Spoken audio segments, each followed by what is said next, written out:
2 da manhã, né? Tenho que dormir, mas tem que fazer perna também essa porra. Então bora lá. Não é 2 ainda não, 1h49 que é a porra. Não sei fazer o lunge, não sei fazer as coisas, mas vou coisar, né? É a vida. Not yet.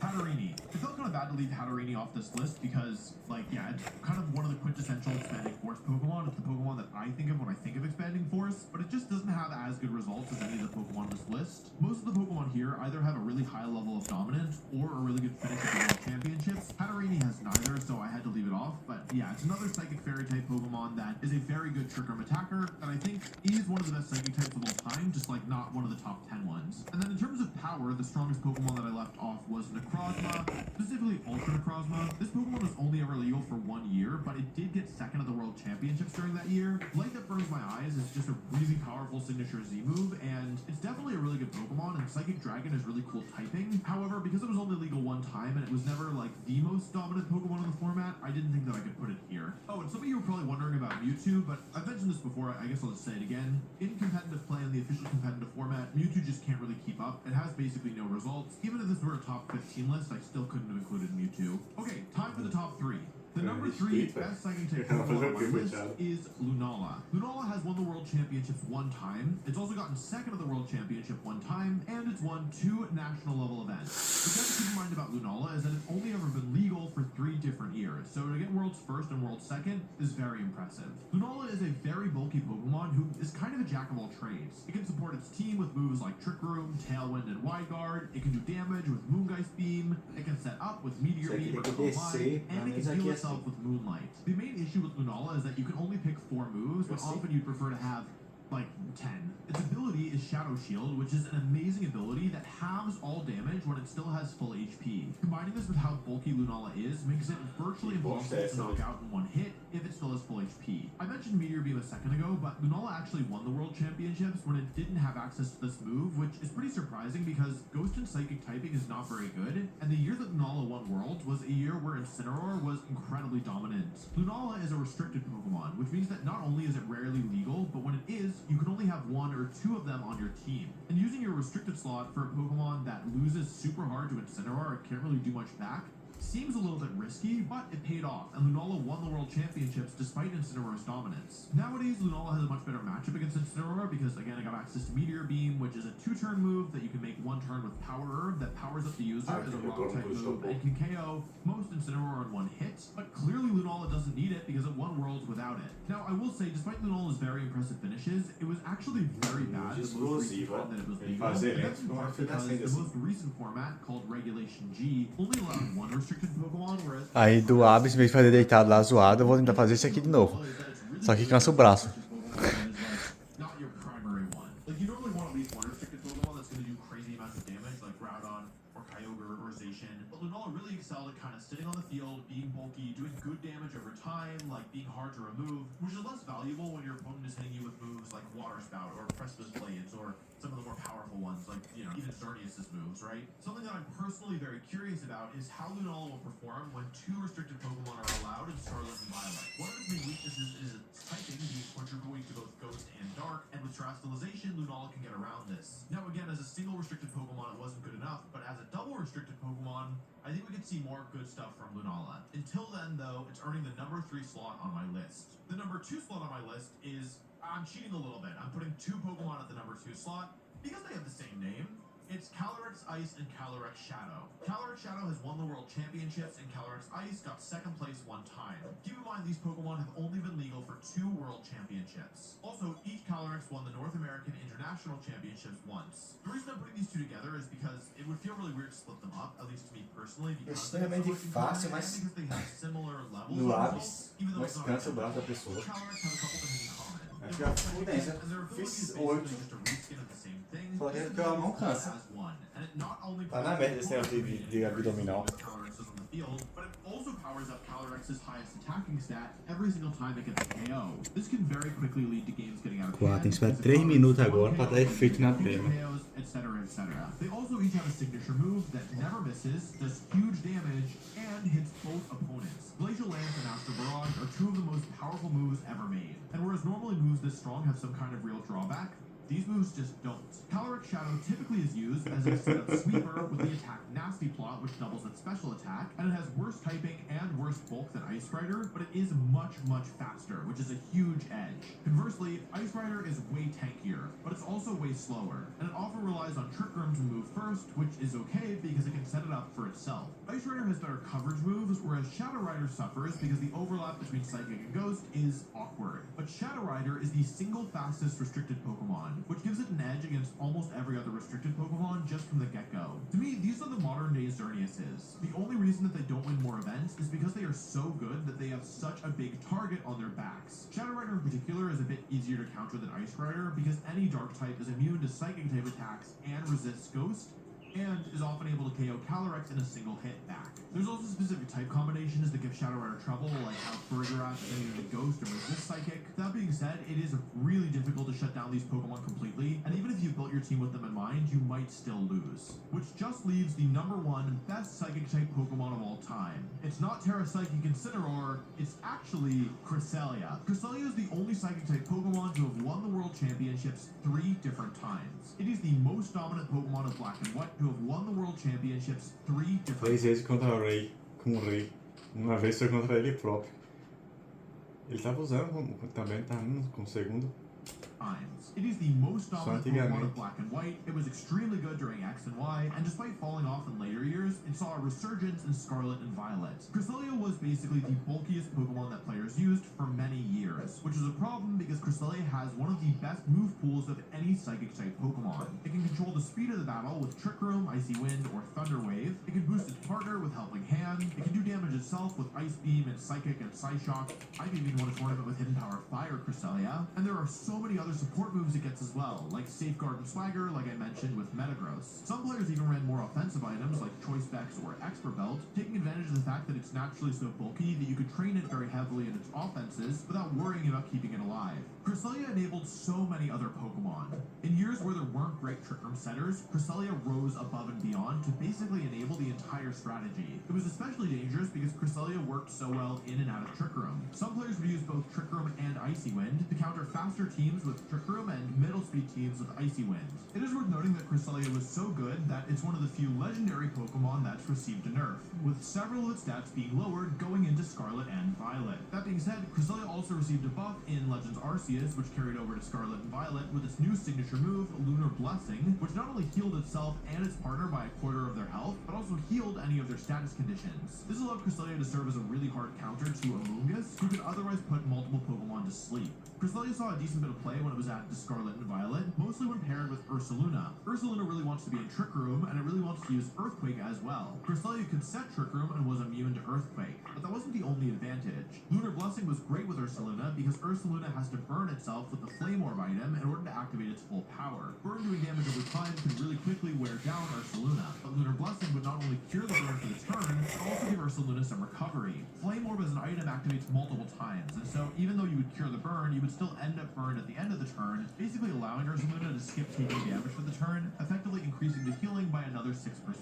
The more the generations go on and the more powerful the Pokemon get, I suspect the more trouble Cresselia will have keeping up, especially now that it has been nerfed. But it had such a dominant run, and it's one of the only Pokemon to win the World Championships 3 times, whereas no Pokemon has won the World Championships more often, that in my opinion, it is still the best Psychic-type Pokemon of all time. And that's my list. If you like this video, you might like this other one I made on the best Ground-type Pokemon. There are some very powerful Ground types, and there's also some Pokemon on there that you might have forgotten about. 6 para 5.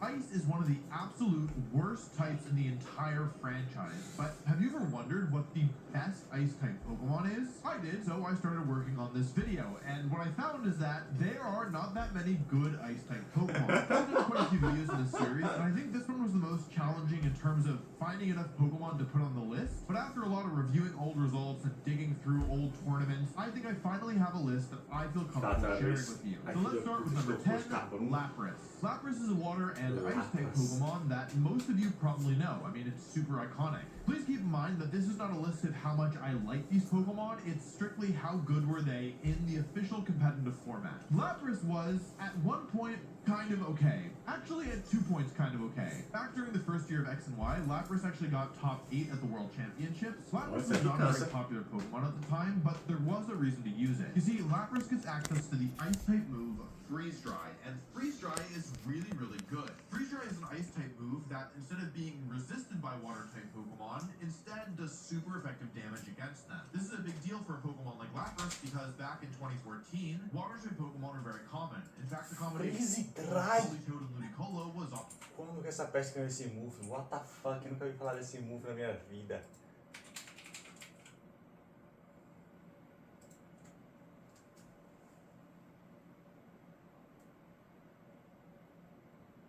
X and Y. Foi na 6ª geração que inventaram isso. Tem que bridar o Lapras pra ele ganhar. Caralho de move é esse, velho? Vulpix, Ice aprende, Articuno, Glaceon, Cryogonal, Kyurem, Skill, Iron Bundle. Ninguém na porra da 6ª geração aprende, o bagulho foi inventado na 6ª geração? Como assim?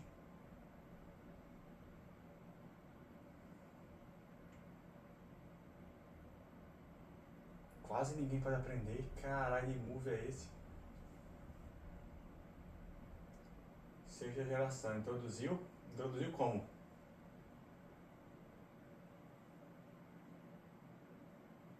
Não tem PTM não. Introduziu como se não tem nenhum Pokémon da 6ª aqui que tem essa bosta?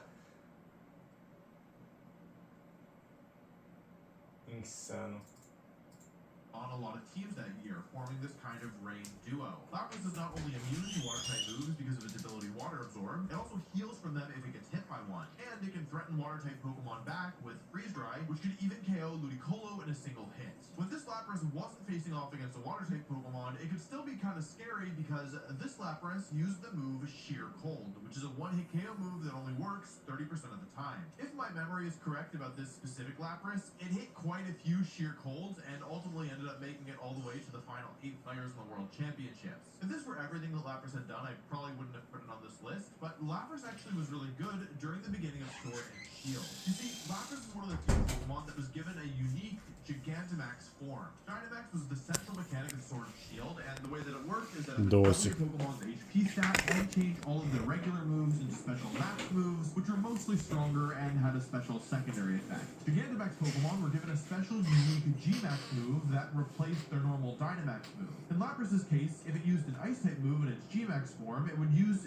G-Max Resonance, which was an incredibly broken max move. G-Max Resonance would not only do Ice-type damage, but it would also set up an effect called Aurora Veil. Aurora Veil is one of the most broken moves in the game, or it would be if it wasn't so hard to actually get going. The way that Aurora Veil works is that it reduces all incoming damage on your side of the field by a pretty big margin for the next 5 turns, except if you hold a specific item called the Light Clay, it reduces that damage for 8 turns, which is often the majority of a competitive battle. The problem with Aurora Veil is that, number 1, very few Pokemon learn it, and number 2, you can only set it up if the snow or hail weather condition is active, which is a really hard activation condition because there just aren't that many Pokemon that can set up the snow or the hail. Hail was changed to snow at Scarlet and Violet, so hail pre-Scarlet and Violet, snow post-Scarlet and Violet. Anyway, Lapras was really good because it didn't need the hail to be set up to actually set up the Aurora Veil, and so you could do stuff like using Lapras to set up the Aurora Veil and having a really bulky team around it, or you could give Lapras the weakness policy, attack it with one of your own Pokemon, and then not only be doing huge amounts of damage, but also be incredibly tanky because of the Aurora Veil. Lapras is mostly good at the beginning of Sword and Shield, and it didn't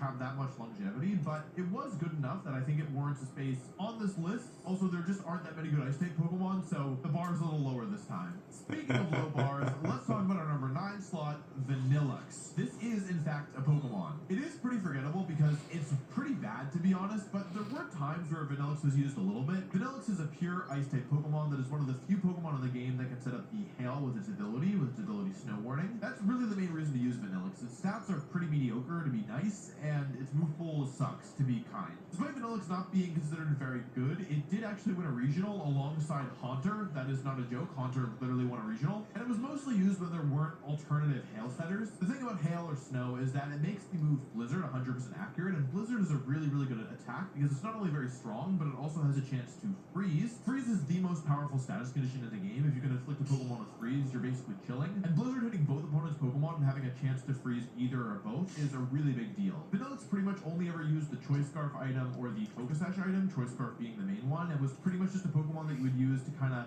get some fast Ice-type damage on your team. You could use it against Dragon-type Pokemon or Grass-type Pokemon. Ice is a really good offensive type. The reason why it's one of the worst types in the game is because defensively it's just abysmal, but for a fast and frail offensive Pokemon, like, you can kind of afford to be not that good defensively because your typing is, not so good anyway. Vanillix is pretty much only used at the beginning of Sword and Shield and Sun and Moon when there just weren't really better alternatives for an offensive Hail setter. It might pop up again in the future, but it's not very good, so I kind of hope that it doesn't. Okay, coming in at number 8 is a more iconic Ice-type Pokemon, Weavile. Weavile is an Ice and Dark type, which, like many Ice types, is very fast and very frail, but it can hit pretty hard. Weavile will mostly use the Focus Sash item to help keep it alive, and it was never very common, but it's had a decent amount of usage over the years. It's actually won 3 different regionals over the years. Most recently, Weavile actually won the Players' Cup Invitational, which is a special invitational online tournament that popped up when real-life events were canceled. And it's a Pokemon where, although it's never been super common, it does have a niche just by being a fast, dark, and ice-type Pokemon, or I should say, it had a niche until recently, but we'll get to that later. The thing about Weavile is that although it's mostly used as an offensive Pokemon, it does have some utility as well. It can use the move Fake Out, which is just an incredible supporting move that can stop a Pokemon from moving for a single turn. I remember it was used a little bit with like Mega Rayquaza and Primal Groudon back in 2016 as like a 3-piece combo where Weavile could use Fake Out and then other offensive moves, or I don't remember if it had Feint or Taunt. It gets some other useful supporting moves as well that can be useful when supporting really powerful Pokemon. Weavile also doesn't need to support, it can also just go on the offensive when using Ice and Dark type moves to do big damage. It's a really cool Pokemon. It's a bit difficult to use because it's really frail, and if it ever goes up against a Pokemon that maybe has Intimidate, then it might struggle a bit, but yeah, it has had enough success over the years that I think that it deserves to be on. E aqui nós dava paciência também, não é que o nosso velho lento, mas esse aqui lento é fudido demais. O Squat lento. I think that if it had been around for longer, I would have put it higher up, but it's only been out for a little bit over a year, so I'm including it here in the number 7 slot. It's Baxcalibur. Baxcalibur is an Ice and Dragon type Pokemon that is Scarlet and Violet's pseudo-legendary Pokemon. Baxcalibur won the very first regional of Scarlet and Violet in the US, and also won the first international level tournament as well. It also followed that up by getting second place at the following international championship. Baxcalibur is one of the strongest Pokemon to come out of Scarlet and Violet for a number of reasons. I think the most obvious one is that it has really good stats. Its worst stats are like, I would say middling, like they're not even that bad, and it hits really hard and is very bulky as well. It also has a great ability that not only prevents it from being burnt, but also gives it an attack boost if it's ever hit with a fire type move. And it gets a unique signature move, which is really good. Glaive Rush does a ton of damage and never misses, and the reason that it's allowed to be this strong is because it has a pretty big drawback. Until the next time Baxcalibur moves, it will take double damage. The thing is though that it's actually easy to get Baxcalibur to move again because even using a move like Protect, which moves before most other moves and shields Baxcalibur from all damage, that cancels out the effect. So you can just Glaive Rush and then Protect, and it's like nothing ever happened. You can also use a priority move like Ice Shard, which not only does a little damage, but also moves before most other moves to cancel out the effect as well. Like many Ice-type Pokemon of Scarlet and Violet, Baxcalibur benefits a lot from Terrestrialization. The thing about Ice, like I mentioned, is it's so good offensively, but really bad defensively, and when you Terrestrialize, you keep your offensive benefits, but you also get new defensive relationships. And so, it's actually a Pokemon that benefits a lot from Terrestrialization. Terra Poison is the Terra type that I think of most often on Baxcalibur, because it would allow it to flip its relationship against Fluttermane on its head, where before Moonblast would do super effective damage, as a poison type you actually resist it. It's a cool Pokemon. I think that if it had been out for longer, I would have put it higher up, but because it's only been out for like a little over a year, and most recently it's been struggling quite a bit ever since, well, pretty much ever since Incineroar came back, I thought that 7 was a fair placement for it. By the way, if you're enjoying the content, please make sure to check and see if you are subscribed. Helps the channel out a lot, helps me out a lot, and also will help you get more videos from me in the future if that's something that you're interested in. I know some people find these subplugs annoying, but currently only about 25% of our audience is actually subscribed, and so I feel like I should say something because there's a lot of people watching who just aren't subscribed. If you like this video, I'm pretty confident you'll like some of the other stuff I do, so yeah, I would recommend it. Coming in number 6 is another iconic ice-type Pokemon. This one is Abomasnow. Abomasnow is the classic hail setter. Just like Vanillix, it has the ability Snow Warning, which sets up the snow or hail weather condition whenever it switches in, and for a while it was the only Pokemon with this ability in the game. Abomasnow is an ice and grass-type Pokemon, which, in my opinion, is one of the single worst-type combinations in the game. The reason it's so bad is that you have a ton of weaknesses, like these two types don't really cover each other at all, you don't get that many resistances, and you struggle Tem cara de gelo mesmo, o cara tá botando habilidade no fire, smoke. as well as being weak to many other common types, is just not a very good look. It also is kind of tough because neither ice or grass can hit opposing steel or fire type Pokemon, which is just rough. The thing is though, Abomasnow actually won 3 different national championships back in 2010. You see, back then, Groudon and Kyogre were some of the top Pokemon in the game, and Abomasnow actually matched up really well against them. It could turn off their weather with its own weather, and because it was slower than them, you could actually lead Abomasnow and immediately gain control of the weather over Groudon or Kyogre. It resisted both of their main attacking moves, with Groudon using ground-type moves and Kyogre using water-type moves, and it could hit them both for super effective damage with its grass-type moves, and it could also use Blizzard against Groudon as well. Abomasnow was actually used a little bit in 2013 as well. Being able to hit Landorus and Thundurus for super effective damage was a really big deal, and so Abomasnow actually got second at 2 different national championships in 2013 and placed top 4 at the World Championships that year. The thing is though, that was over a decade ago, and placed top 4 at the World Championships that year. The thing is though, that was over a decade ago, and since then, like, although Abomasnow has seen a little usage, it's never really been common or good, in my opinion. Abomasnow is a really unfortunate speed stat where, like, you kind of want it to be in Trick Room, but it's also not strong enough to really justify it as, like, a main Trick Room attacker, and it's also not so fast that you can even give it a Choice Scarf and have it be all that fast, so it kind of just has a tough time across the board. Abomasnow definitely has some major issues, but it did see a little play earlier this year when Hail was changed to Snow. This is basically just a 50% increase to its defensive stat, plus with Terrestrialization, Abomasnow could change its type, and so not have its terrible defensive typing. That being said, it didn't really see a ton of success, though some players did experiment with it, and I think it was popular in Japan, at least for a little bit. So I think that there's hope for Abomasnow in the future if the conditions are just right. Our number 5 slot goes to a Pokemon that has not been out anywhere near as long as Abomasnow.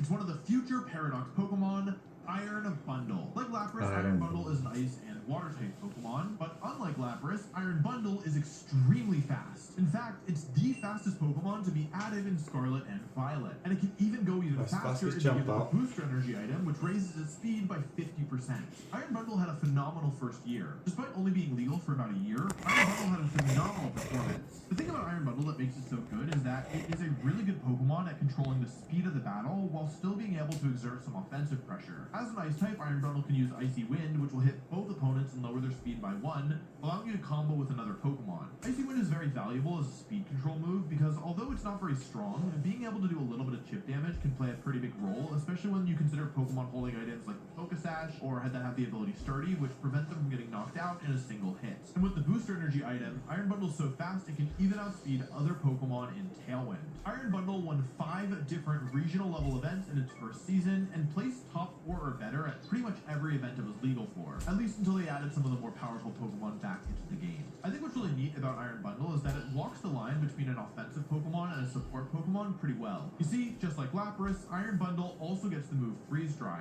and Freeze Dry has really nice synergy with Hydro Pump. When you have both Freeze Dry and Hydro Pump or any water type move, there's no single type in the game that can resist them both, because the only types that resist water are Water, Grass, and Dragon, all of which Freeze Dry does super effective damage against. Hydro Pump is an inaccurate move, and so when I used Iron Bundle, I didn't like using Hydro Pump, so instead I used the move Encore to lean more into the supporting capabilities rather than the offensive ones. If Iron Bundle had managed to continue its dominant streak once more powerful Pokemon were added into the game, I think I would have put it higher. Despite the fact that it's not doing so well anymore, I still think it had such an incredible first season that it deserves to be this high up on the list. Okay, we're into the top 4 now. Our number 4 slot goes to a Pokemon that up until last Nós fomos mais rápido também, né? Esse cara fazia lenta e fugir demais. never win the World Championships, and that's Mamoswine. I feel like Mamoswine is another classic ice type Pokemon. Mamoswine, só tem bosta no It's jogo. also a ground type Pokemon. Ice and ground have really nice offensive synergy, which means Mamoswine is really threatening against a ton of different Pokemon. Normally, you could use a grass or a flying type to deal with a ground type, but those are both weak to ice. And ice type Pokemon don't like dealing with fire or steel types, both of which are weak to ground. Mamoswine won the World Championships back in 2013 with a Choice Scarf item because it was one of the few Pokemon that matched up well against both Landorus Therian and Thundurus Incarnate, who were kind of running the show back then.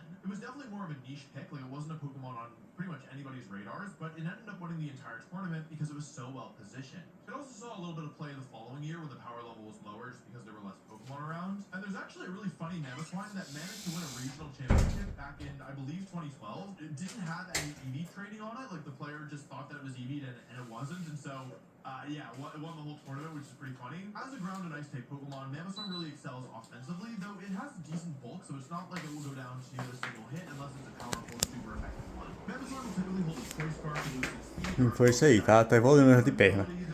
Tô fazendo os Lunge lá pra ser o Lunge explosivo assim mais futuro. E nisso aqui eu tenho que me acostumar a ficar pendurado pra eu fazer. Ver se sinta alguma coisa. Mas o negócio do squat lento fudido é muito ruim e o desse aqui também.